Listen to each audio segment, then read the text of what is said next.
अत्यंत दुर्मिळ आणि त्यामुळं अनमोल बनलेल्या वाहनांचं प्रदर्शन कोल्हापुरातील महावीर कॉलेजच्या प्रांगणात भरलंय।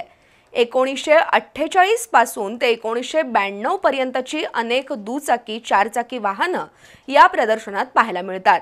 व्हिंटेज गाड्यांच्या ॲटोमेनिया या प्रदर्शनाचं मान्यवरांच्या हस्ते उद्घाटन झालं। कोल्हापुरातील काही हौशी लोकांनी अजूनही जुन्या गाड्या सांभाळून ठेवल्यात। अगदी जुन्या काळातील वाहनांचे स्पेअर पार्ट मिळत नसतानाही या वाहन शौकीनांनी आपली वाहनं सुस्थितीत ठेवली आहेत। जुन्या गाड्यांचा संग्रह केलेल्या दुर्मिळ वाहनांचं प्रदर्शन नुकतंच कोल्हापुरातील बिंदू चौकात झालं होतं। तसंच 26 जानेवारीला या व्हिंटेज गाड्यांची रॅली काढण्यात आली। आता महावीर महाविद्यालयात ॲटोमेनिया 2024 प्रदर्शन भरवण्यात आलंय। 3 ते 5 फेब्रुवारी या कालावधीत या प्रदर्शनाचं आयोजन करण्यात आलं असून उद्योजक तेज घाटगे, एम बी गरगटे, गुणवंत रोटे, ॲडव्होकेट अभिजित कापसे, खंडेराय घाटगे, प्राचार्य राजेंद्र लोखंडे यांच्यासह मान्यवरांच्या हस्ते या प्रदर्शनाचं उद्घाटन झालं।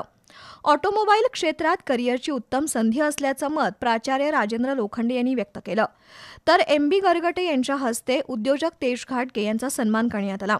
या प्रदर्शनात 1948 ते 1992 पर्यंतच्या अनेक दुर्मिळ दुचाकी आणि चारचाकी गाड्या पाहायला मिळतात।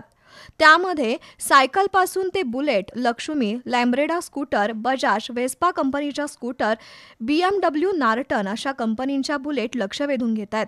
तर Premier, Padmini, Ambassador, antique jeep यासह दुर्मिळ चारचाकी वाहनं, 1960 सालचा ट्रॅक्टर अशी वाहनं पाहायला मिळत आहेत। जुन्या गाड्या जपणं हा सुद्धा एक वेगळा छंदच म्हणावा लागेल।